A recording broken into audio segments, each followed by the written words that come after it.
Buongiorno beautiful people, welcome back to my channel. How are you? I hope you're doing well. Today I wanted to go through my gym bag because actually that was one of the first things I really wasn't sure about when I first started going to the gym. So I thought that maybe that will help some of you guys, so will give you some idea what to buy, what not to buy, what's not worth it, and overall just satisfy those gossipy cravings we have about what other people bring at the gym. So I'm not quite sure of the condition of my bag, but I will try to go through it as logically as possible. But yeah, who knows what actually is inside at this point after 3 years, I'm not quite sure. But this is my bag. It's quite big. I do bring things, for example, on lower body days, which are for upper body days, and again I bring things that are done for upper body days on lower body days. Basically I just leave everything in my bag and I just bring it everywhere I go. But anyway, yeah, it's unnecessarily big, but it is true that everything fits in here. So sometimes when I do bring a pair of shoes for cardio, because I do wear flat shoes for squats and stuff like that, but when I do bring shoes for cardio, then they do fit in here and etc. So it's quite a big bag that is really good if you just bring your life along at the gym. So yeah, let's open it. So the first thing I take every time I go to the gym is this workout logbook. I really like it because it kind of helps me keep track of my improvement, of progressive overload, and just make sure that I do hit my goals at the end of my training. So it's really good.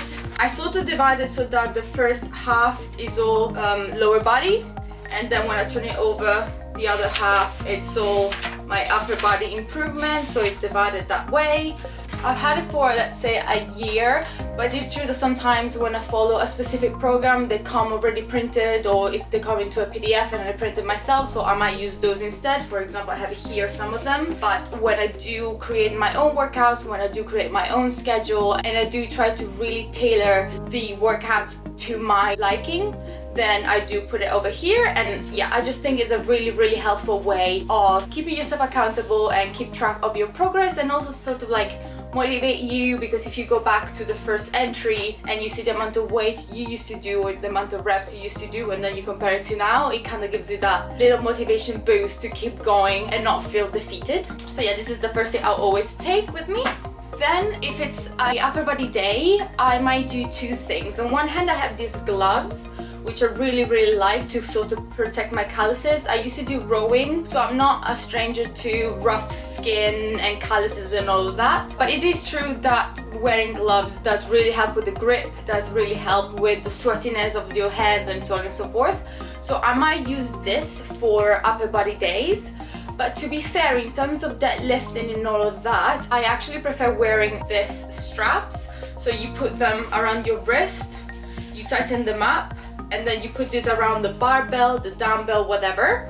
And so that gives me that little bit of support, so that if I'm doing heavy weight, for example deadlifting, and it's true that my grip might not be able to hold that much weight, but my legs and my back and whatever that exercise is for needs that amount of weight, then this is a really great, because it kind of like hooks the weight against your arm, and so it doesn't really count on the strength of your grip.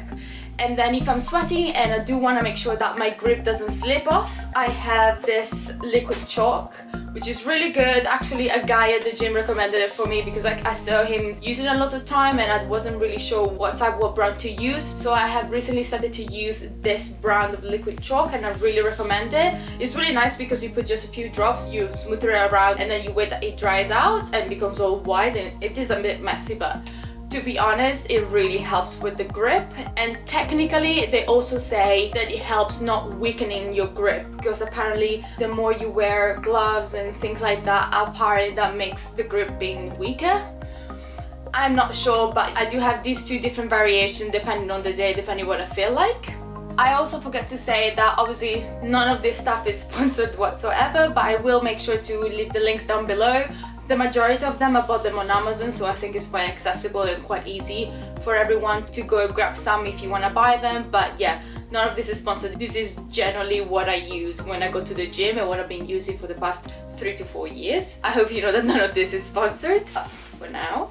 So if I have hip thrust to do that day, I do use a barbell pad. Now I don't use it anymore for squats, just because I've learned where to put the bar, the placement, if I do a high bar or a low bar. So yes, that's my personal preference, but you can totally use a barbell pad also for squats. Now for hip thrust, I think it's indispensable, otherwise it really hurts your hips. It's horrible. I've been given this for my birthday about 2 years ago, I think now. Yes, 2 years ago.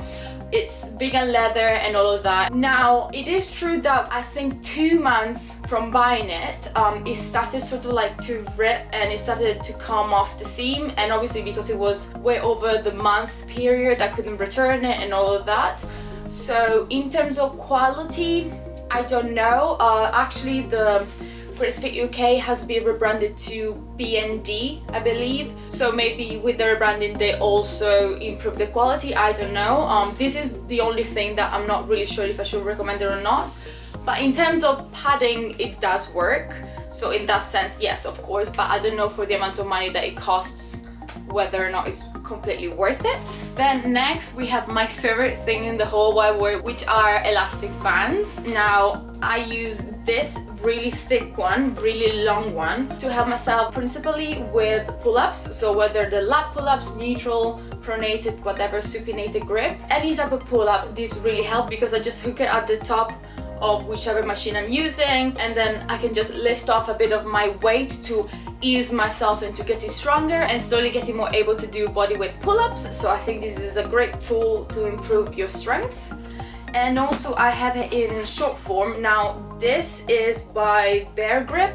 Again, I bought it on Amazon, and instead of being plastic or silicone or whatever it is, this is actually fabric and elastics, and I just found them to be more durable than a silicone one, because for example this one, as you can see, it started to break.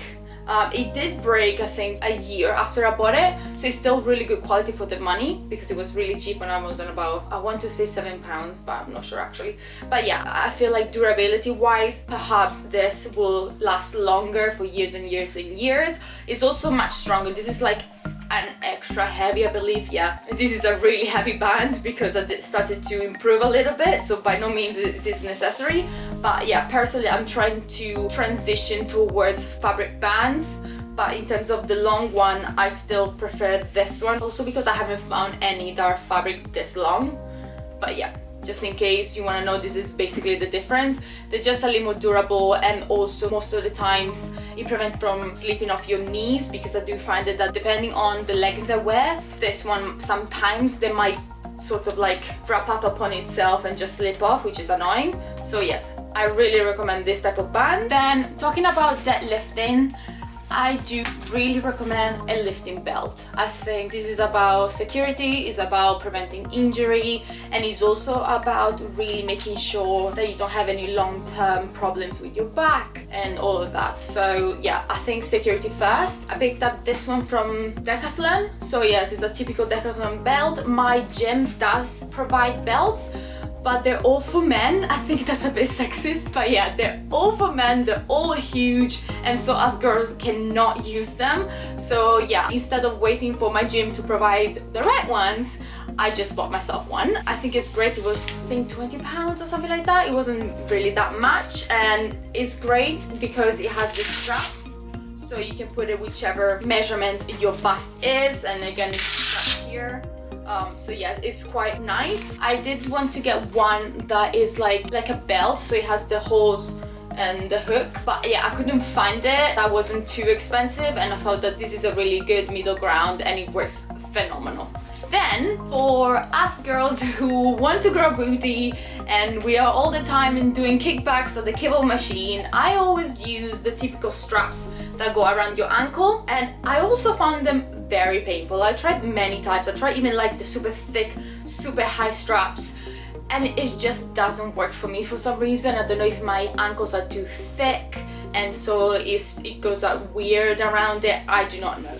But I found these on Amazon, which it looks like a weird contraption, but basically you put your shoe in here so that your ankle is here, your shoe comes inside here, and this bit is behind your heel. So then you hook it on a cable machine, and then you can do all the kickbacks. You can put it also on the side, you can put it on the front. I will try to find some footage of me actually using it, because it does not make sense when I try to show it to you like this. But yeah, I think that these are phenomenal. Again, they didn't cost too much, and it relieved so much pain and allowed me to do as many reps as I could without having to worry whether or not it was painful on my ankle. So I really think these are really good value for the money that you get, and they're very versatile. And then next, as a stocking fill, actually I got these little balls that they just smell nice, and they just help overall make your back not smell like gym, which is really hard, because even though I do wash it every once in a while, it still smells like plastic, like silicone, like whatever smell all these objects I just showed you smell. And on top of that, if I put my hoodie or my shoes, yeah, it doesn't smell fresh. But anyway, I think that these are really nice. I'm not sure where you can buy them. I'm pretty sure you can buy them in the supermarket and Amazon. I have to check once I do buy new ones, but these were just opened 2 months ago and they still smell great. So I think that's a really good to still smell fresh and just pretend that is everything super clean. But yeah, so this is pretty much everything I bring every single day at the gym with me, even though obviously I don't use them all every single day in every session. Then sometimes I do bring with me just a quick deodorant, because if I'm in a rush coming from uni, I might forget to put some fresh layer of deodorant. I usually do shower. I know it's weird, but I do shower before going to the gym. I don't know, it's a personal thing. I just like to feel fresh and clean and everything. But if I am in a rush and if there's no way, since I do shower every morning, then I just bring this with me to just ensure that all the smells are under control. And then finally, if it's an abs day, I do also bring this with me, which is just a wheel. So you just unhook this. Yeah, you just unhook it, you put it in, you do your abs, and then you unpack it and you put it back in the bag. I think it was great. I'm not sure where I got it. I think still Amazon, yeah. Basically I get my life on Amazon. Who doesn't? But yeah, I think this is really great for abs and just like, you know, don't just do crunches and get bored, really, just keep it fun. So I do like to bring that. And then last but not least, I bring with me loads of shopping bags, because usually we do forget some bits and bobs, and so we have to go to the supermarket, and so I just make sure that I have bags in my gym bag in case we need them. Then obviously I'm a girl, I have lots of hair. What can I say? I do bring spare headbands because I break them, I lose them. Sometimes I'm taking them off and they just spread on the other end of the gym and I cannot find them.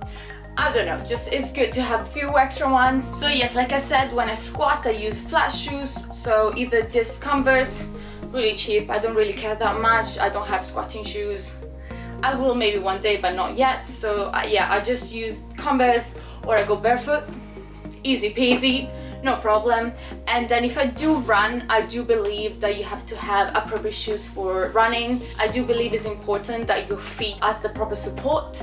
So I picked up these ones from Nike. They're actually really nice. It's my third pair. I do try to go through one pair a year just because they recommended to make sure that, again, your foot is always supported appropriately. So yes, these are my cardio shoes. Obviously I do bring water with me. I do try to drink water throughout every workout to keep myself hydrated and not just die of dryness and heat and hot and sweat and I really don't like the feeling of being dehydrated. My camera literally died as I was trying to wrap up this video, but anyway, so yes, I hope it helped you figure out new things and maybe give you some ideas of something that you could buy and you could use.